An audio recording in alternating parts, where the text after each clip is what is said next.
Bonjour, bienvenue à tous en ce beau jeudi du 26 mai pour notre dîner-causerie de la Chambre de commerce et d'industrie du Grand Roussillon. Je me présente David Bergeron, je suis le directeur général et aujourd'hui nous sommes en compagnie de Julie Dupuis, administratrice à la Chambre de commerce et aussi PDG, cofondatrice de Complexe X. Bienvenue Julie aujourd'hui. Merci David. Good. Julie, on fonctionne à peu près toujours de la même façon. C'est un beau dîner convivial où est-ce qu'on discute ensemble.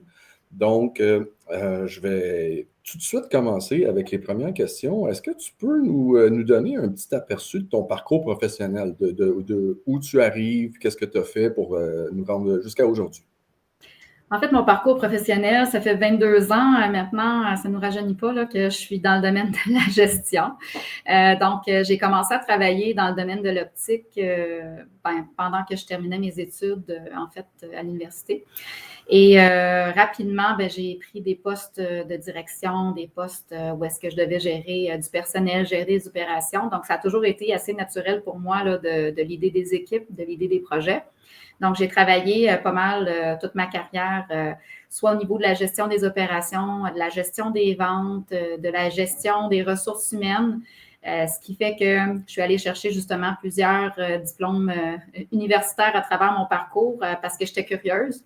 Donc, je continuais toujours à étudier. On me disait, là, tu vas-tu finir d'aller à l'école? Puis moi, je me disais, je continue d'apprendre. Donc, je prenais toujours des cours. Donc, j'ai varié mon approche, puis ça m'a permis vraiment de pouvoir avoir des belles opportunités, pas juste par mes diplômes, mais aussi par mon expérience, le fait que j'ai un parcours atypique, j'ai touché pas mal à tout. Donc, j'ai évolué dans différents postes, puis en 2017, j'ai décidé de faire le saut là, vers l'entrepreneuriat pour pouvoir mettre à profit toutes ces compétences-là avec diverses entreprises. Good. Fait que donc, en 2017, tu as fondé l'entreprise Complexe X. Exactement. Peux-tu nous en parler juste un petit peu? Oui, effectivement, je peux t'en parler. Ça a été très, très drôle parce que moi et mon conjoint, à l'époque, on était dans un congrès. Donc, on était dans un congrès pour un employeur, un autre employeur pour qui on travaillait tous les deux. Et il n'y avait pas de clients. Donc, on était en train de jaser un peu sur la vie, sur comment est-ce qu'on voyait notre carrière pour le futur, et ainsi de suite. Et puis là, mon conjoint a dit, moi, j'ai toujours voulu ouvrir un centre. J'ai toujours voulu me lancer en affaires. Puis là, moi, j'ai dit, moi aussi, j'ai toujours voulu ça. Puis les deux, on n'avait jamais eu le support pour être capable de le faire dans notre vie personnelle.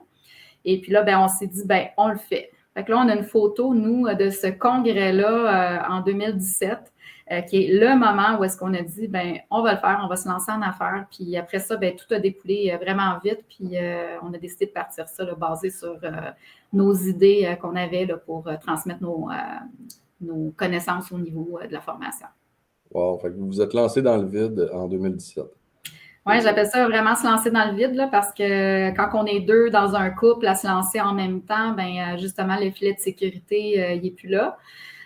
Donc, il faut vraiment avoir confiance en soi et en l'autre pour faire ce saut-là ensemble. Fait que c'est quelque chose qu'on a fait, puis ça a été épeurant, là, je peux te le dire. Là, je me souviens du soir où est-ce que je dis « OK, je lâche mon travail, là, puis ça y est, on y va ». Et là, tu te dis comment je vais payer ma maison, comment je vais faire vivre mes enfants, comment tout ça. J'avais une belle carrière, donc je me dis comment je vais faire pour continuer tout ça, mais on l'a fait, on a pris le risque. Il faut savoir prendre des risques pour être capable d'avancer. Ah oui, au-delà du courage managérial, il y a le courage entrepreneurial. Absolument. Good. Est-ce que tu peux nous expliquer un petit peu l'historique que tu as d'affiliation avec les chambres de commerce? Ça fait environ combien de temps que tu gravites autour du réseau des chambres? En fait, je me suis toujours beaucoup, beaucoup impliquée là, dans la communauté, je veux dire, entrepreneuriale ou la communauté des chambres de commerce. Donc, c'est sûr que quand on se lance en affaires, on nous dit il faut que tu t'exposes. Donc, il faut que les gens apprennent à nous connaître. Il faut parler avec le maximum de gens possible. C'est sûr que la chambre de commerce, c'est une super belle occasion de rencontrer, premièrement, d'autres entrepreneurs, d'être capable de parler des enjeux qui se passent au niveau du développement économique dans notre région. Donc, ça, c'est super important. Donc, c'est le moteur d'une région. Donc, nous, ça fait 5 ans qu'on est en affaires cette année. Puis, dès le départ, là, on s'est mis un peu partout là, pour être capable de s'exposer puis de travailler avec les organismes locaux là, au niveau du développement économique. Donc, je dirais que depuis le fondement de l'entreprise, j'ai toujours été très, très, très impliquée. C'est tout à ton honneur. C'est des excellentes raisons de se graviter autour des chambres de commerce là, pour réseauter, puis connaître les gens et se faire connaître. Bravo. Maintenant, est-ce que tu peux nous parler un petit peu des raisons pourquoi est-ce que tu as, par exemple, voulu joindre le conseil d'administration et t'impliquer un petit peu plus, même au niveau personnel, dans notre chambre de commerce ici au Grand-Roussillon? Oui, ben, je trouvais que depuis quelques années, on le sait, avec les fusions de la Chambre, avec la Chambre qui a connu quand même des périodes un peu plus difficiles dans les dernières années. Moi, c'était un facteur, je veux dire, de frustration pratiquement parce que je suis une personne qui veut mettre des gens en contact. J'aime ça, encourager l'entrepreneuriat local. Et puis là, ben, quand il n'y a pas justement de mouvement qui se fait au niveau des chambres de commerce, bien, on est un peu laissé seul comme entrepreneur. Donc, c'est une cellule qui est très, très forte quand on sait exploiter notre réseau. Donc, lorsqu'il y a eu la fusion de la Chambre, là, je me suis dit, ben, je vais m'impliquer, je vais appliquer pour devenir administratrice. Mais à cette époque-là, j'avais soumis ma candidature 24 heures trop tard. Donc, dans mon agenda super chargé d'entrepreneur, je n'avais pas regardé les délais. Donc, j'ai passé mon tour cette fois-là. Et puis, la fois d'après, ben, j'ai décidé que j'allais le faire, j'allais m'impliquer. Puis, pour moi, encourager local, développer notre région, on a des super belles entreprises. On a beaucoup de petites entreprises qui sont des petits bijoux là, qu'on doit absolument connaître. Donc, ça passe par ça. Fait que pour moi, si je suis capable d'être une facilitatrice, d'être une ambassadrice de justement ce rayonnement-là qu'on peut faire au niveau des entrepreneurs, ben, ça me fait plaisir de pouvoir participer à ça. En effet. Puis on est super content de t'avoir sur notre conseil d'administration. Ce fut un bel ajout. Maintenant qu'on te connaît un petit peu plus, on va passer au sujet du jour. Tu voulais nous parler de l'entrepreneuriat au féminin. Donc, je vais te laisser aller, puis au fur et à mesure que tu vas nous entretenir sur ce sujet, si j'ai des questions, ben, je vais t'interrompre. Ben, il n'y a pas de problème. En fait, je voulais parler de l'entrepreneuriat au féminin parce qu'il y a beaucoup plus de femmes maintenant qui se lancent en affaires que ce qu'on voyait auparavant. Donc, traditionnellement parlant, l'entrepreneuriat, c'était beaucoup un milieu d'hommes. Donc, pourquoi l'homme? Ben, parce que les femmes, ben, on a nos enfants à la maison. C'est sûr qu'on a des responsabilités et une charge mentale qui est peut-être un peu plus grande. Puis je ne veux pas dire que vous n'avez pas les hommes, là. Vous n'avez aussi, puis vous jouez un rôle très important dans la vie des enfants aussi. Mais on dirait que pour les femmes, naturellement parlant, c'est comme dans notre nature de prendre cette charge-là sur nous, puis de s'occuper des enfants, puis d'être très, très présente. Alors qu'on sait que l'entrepreneuriat, bien, ça demande du temps, ça demande du dévouement de soi. Donc, il faut être capable justement de créer cet équilibre-là. Et ça, c'est vraiment pas facile. Donc, je voulais parler de ça aujourd'hui parce que justement, il y a beaucoup de femmes qui ont des idées, il y a beaucoup de femmes qui se sentent inspirées, mais qui n'osent pas nécessairement se lancer par peur justement de ne pas être capable d'y arriver. Les chambres de commerce, il y a les cellules de mentorat, il y a tellement de beaux organismes qui sont là justement pour appuyer, dont moi, je profite d'ailleurs depuis que je suis lancée. J'ai toujours eu une mentor qui m'a accompagnée, qui vient de la chambre de mentorat. Puis ça, c'est un service qui est pratiquement gratuit. Là, je veux dire, c'est très, très peu là, pour qu'est-ce que c'est. Puis, mon Dieu, ces mentors-là, ils sont là pas pour nous dire quoi faire dans notre business, mais pour nous apprendre à être des entrepreneurs. Puis quand on a la chance de partager avec, moi, j'avais une femme qui a eu une belle carrière, qui est ma mentor.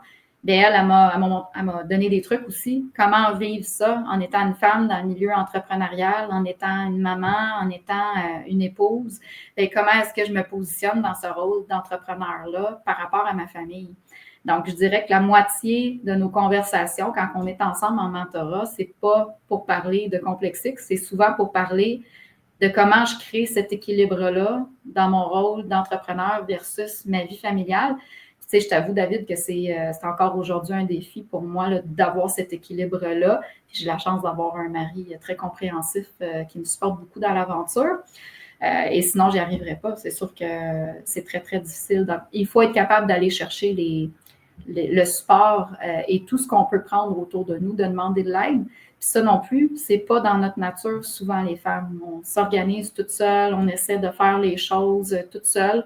Alors qu'il y a plein de ressources autour de nous qu'on est capable d'avoir puis pour nous aider là, à vivre ce rêve-là. Tu as tellement raison, puis ne pas sous-estimer le pouvoir d'avoir un mentor, parce que Un mentor, souvent, les gens vont penser que c'est quelqu'un qui nous dit quoi faire, puis c'est tellement pas ça.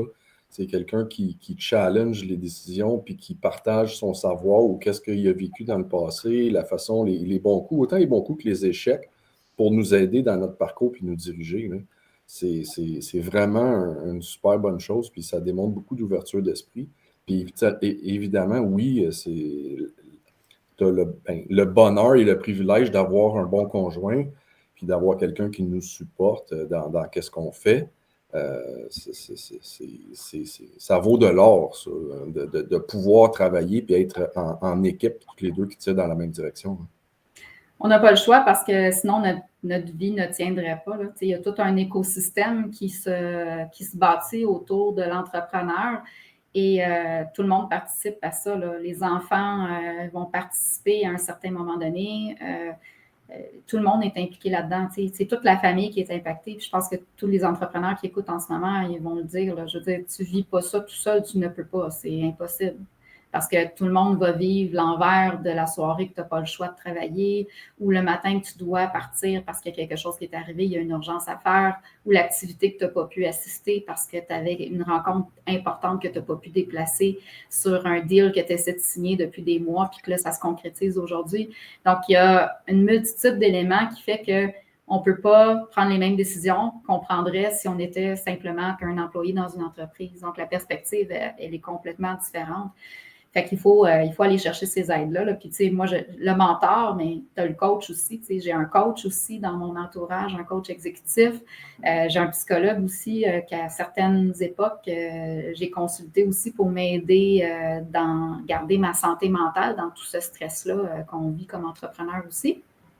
Donc, il faut aller chercher ces ressources-là, puis les faire graviter autour de nous de façon régulière, puis pas avoir peur non plus de demander de l'aide puis d'aller les chercher parce que c'est précieux. Là. La mentor, elle me montre comment être un entrepreneur. Mon coach, il m'aide à prendre des décisions. La psychologue, elle va m'aider à passer par-dessus une impasse ou une barrière limitative. Donc, chacun a leur rôle, puis c'est ça qui fait que ça amène tout le support autour de nous.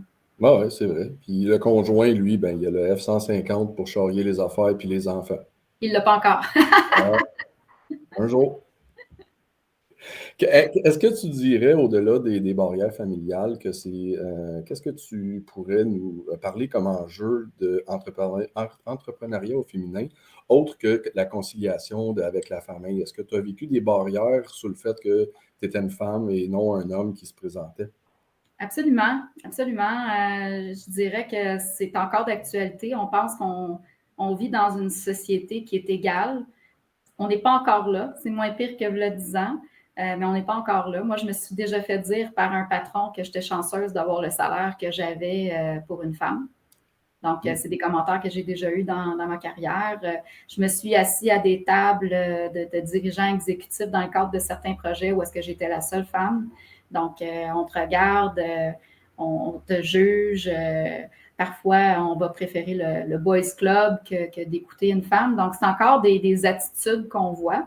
Beaucoup moins qu'avant, je dois le dire. Là, c'est en train de s'améliorer parce que les femmes prennent de plus en plus de place là, au niveau des affaires, dans les entreprises, dans les postes de gestion, de direction, puis aussi dans l'entrepreneuriat.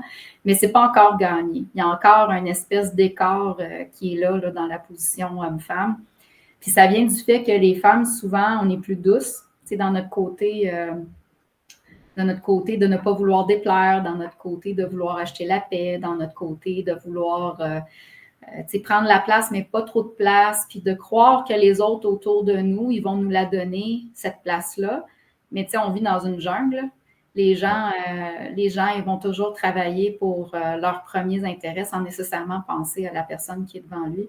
Fait que cette place-là, il faut vraiment développer notre confiance en nous, puis la prendre, la place. Donc, pas nécessairement rester en arrière, il faut y aller. Puis ça demande du courage, de la confiance, être capable de s'assumer aussi, puis de bien communiquer. Fait que c'est un ensemble d'éléments qui fait qu'on est capable de l'apprendre. Mais aujourd'hui, en 2022, je ne suis plus intimidée de m'asseoir à une table entourée d'hommes.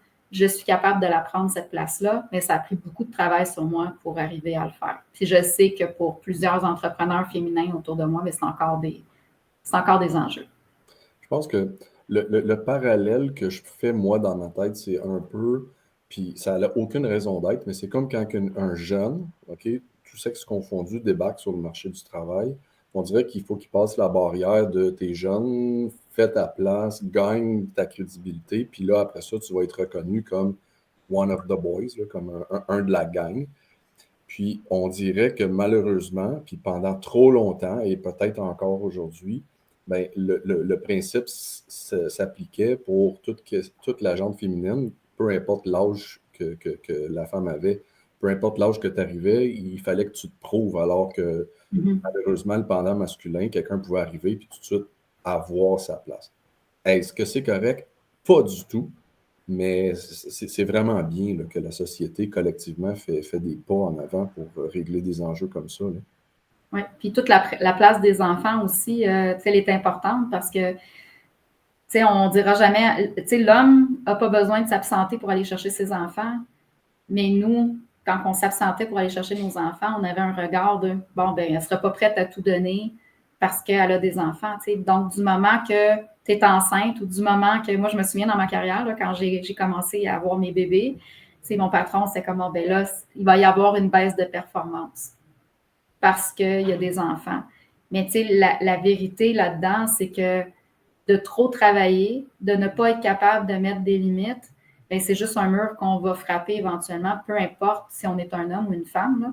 Donc ça, c'est une mentalité aussi dans les environnements de travail qu'il faut changer, que la performance, bien, c'est être capable aussi de faire un équilibre entre notre vie familiale puis notre vie professionnelle. Puis c'est pas normal de travailler 80 heures semaine. C'est pas normal. Moi, j'ai accouché de ma fille, ma première, avec mon BlackBerry dans les mains. Là. Donc, j'avais tellement ce sentiment de devoir performer puis de ne pas décevoir mon patron que j'étais sur mon lit d'hôpital puis je répondais à des courriels. Ça n'a pas de maudit bon sens. Le marché de l'emploi a changé. Moi, je dirais que nous, on vient de la génération XY, là, quand même, il y a malheureusement plusieurs années. Puis la gratification et la reconnaissance au travail passait par le fait de tu devais être là avant tout le monde le matin puis partir avant tout le monde. Faire des heures, le dernier à partir. Ouais. Alors qu'aujourd'hui, la nouvelle génération des gens qui viennent sur le marché du travail ne se nourrissent pas du même type de reconnaissance. Puis, en même temps, de faire 80 heures par semaine, éventuellement, ça finit par nous rattraper parce qu'on brûle la chandelle par les deux bouts. Donc, la conciliation entre la santé mentale et le travail est d'autant aussi importante qu'on soit un homme ou une femme. Puis, de nature, les hommes, nous, on a tendance à avoir plus on est un petit peu plus dur souvent, on s'écoute moins. Puis, les femmes, même chose, mais comme dans un autre créneau aussi. Donc, ce que tu nous dis s'applique tant aux hommes qu'aux femmes, mais c'est vraiment des bonnes nouvelles de voir que ça avance encore. C'est moins le fun de voir qu'il y a encore des enjeux parce que ça ne devrait pas être. On est en changement de culture. Là. Qu'est-ce que tu pourrais donner comme conseil aux femmes qui sont en affaires et puis qui n'ont pas encore réussi à s'affirmer ou à avoir un bon détachement vis-à-vis de la situation comme que toi, tu as réussi à l'avoir jusqu'à maintenant? Bien, je le vois je le vois de deux façons. En fait, il faut toujours travailler sur soi. Ça, c'est la première chose que je peux dire.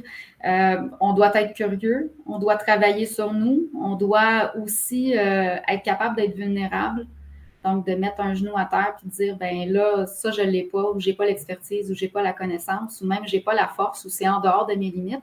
Parce qu'il y a beaucoup de monde qui brûle leurs limites, justement, pour ne pas admettre la vulnérabilité. Donc, travailler sur soi, ça nous permet de se connaître aussi, puis de dire, ben je travaille à l'intérieur de mes limites, puis je vais aller là où est-ce que je suis capable d'aller.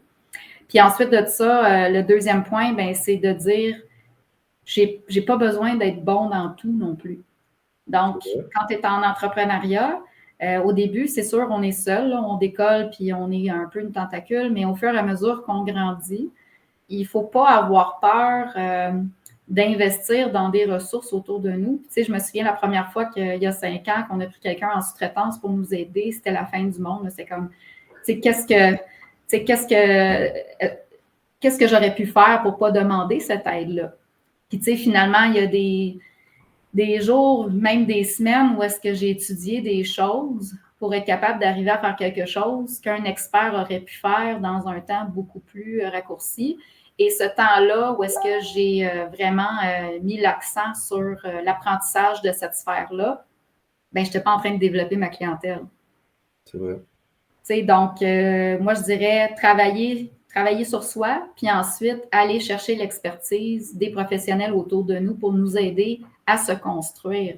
Donc, à ce moment-là, on va faire ce qu'on est bon à faire, ce qui est notre valeur ajoutée, ce pourquoi qu'on est entré dans l'entrepreneuriat. Parce qu'il y a beaucoup d'entrepreneurs que je coach puis qui me disent, moi, Julie, là, je fais des meubles, par exemple.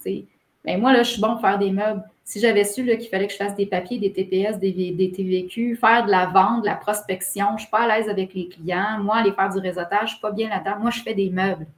OK. Mais tu sais, c'est quoi les ressources qui tournent autour de toi? Qu'est-ce qu'on peut faire pour t'aider à avoir quelqu'un qui va t'aider à faire de la prospection? Comment est-ce qu'on peut t'exposer sans nécessairement te mettre dans un environnement où est-ce que tu es mal à l'aise? Donc, il faut travailler avec ses forces et sa valeur ajoutée parce que sinon, ben, on n'y arrive pas. Puis, les statistiques sont assez élevées. Là. La plupart des entreprises, je pense que c'est 30 qui survivent à 3 années d'existence. Donc, beaucoup de gens se partent avec cette flamme et ce désir et ce projet qu'on désire faire vivre, mais on n'est pas capable d'y arriver. Là. Ah ouais.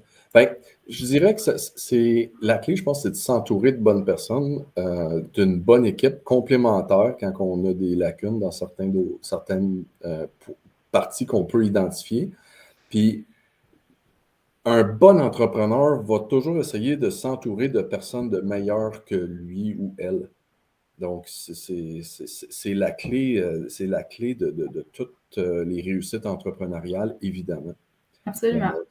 C'est un très, très, très, très bon point. Là, je vais te poser une question d'abord qui va être dans un autre. Je vais retourner la question de côté. Tantôt, je t'ai demandé qu'est-ce que tu dirais à une femme qui ressent encore des barrières ou des embûches ou des choses comme ça. Puis, c'est pas un sujet qu'on aborde généralement, puis qui est très véhiculé. Je vais te donner la tribune pour dire, qu'est-ce que tu dirais à nous, les hommes, qui voient une femme débarquer dans un milieu où est-ce que peut-être qu'il n'y en avait pas avant, ou qu'on voit une femme qui arrive et qui nous déstabilise ou on perçoit une menace.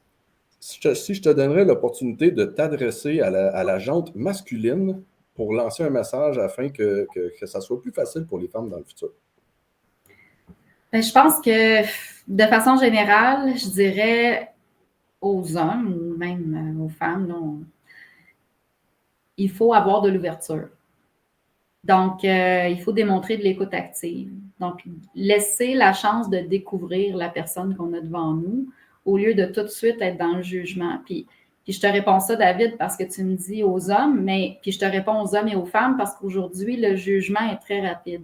Oui, c'est vrai. Donc, on va découvrir quelqu'un, puis souvent, sur le premier coup, on va mettre un jugement sur cette personne-là.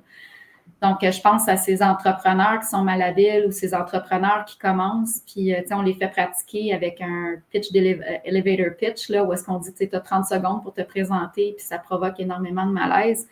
Mais finalement, c'est correct de nous mettre sous pression, mais il y a aussi un espace d'écoute active à développer, puis à essayer de découvrir ces personnes-là, puis souvent, on va avoir des gros trésors. Fait que, comme dans tout, en ce moment, tout va vite. Puis quand on rencontre quelqu'un, on se fait une impression comme ça. Mais prenons 5-10 minutes.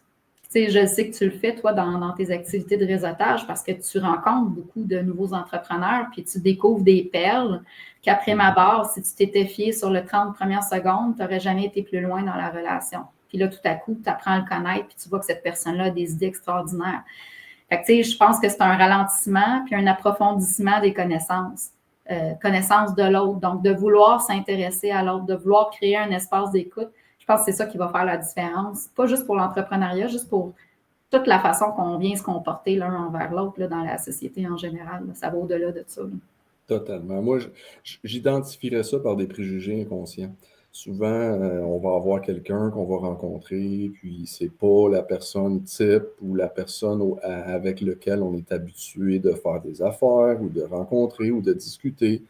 Puis l'être humain est bâti comme ça. On a des préjugés ou des biais envers peu importe la personne qui est en avant de nous, que ce soit un homme, une femme, quelqu'un qui est d'une autre orientation sexuelle qu'on peut clairement l'identifier. On va avoir tendance à réagir des fois un petit peu plus sur la défensive. Puis c'est malheureusement une réaction qui est humaine, mais il faut qu'on travaille sur nous-mêmes pour en venir à passer outre toutes ces choses-là, puis ça va être pour le bénéfice de tous. C'est autant le bénéfice de soi-même que pour le bénéfice de la personne qui est en avant de nous. Mais en fait, on est tous issus d'un background, on est tous issus de croyances, de barrières limitatives. Donc, tantôt, on parlait de génération, mais si on recule de 30 ans en arrière, le monde des affaires s'opérait d'une façon complètement différente. On était plus dans la hiérarchie, on était plus dans le pouvoir adocratique, on était vraiment dans une philosophie d'affaires qui était complètement différente, alors qu'aujourd'hui, on est dans la collaboration, on est dans le développement du potentiel des gens. On a compris, dans le fond, que la mobilisation, bien, ça passait par l'engagement des gens, fait qu'on ne peut plus agir de la même façon. Puis, malheureusement, ben, ce qui fait qu'il y en a encore aujourd'hui, ben, c'est que des mentalités traditionnelles, elles sont encore présentes. Puis oui, la relève, la génération X, Y qui arrive après, ben, c'est sûr qu'on arrive avec toutes ces pensées-là qui sont beaucoup plus collaboratives puis qui peuvent créer des clashs.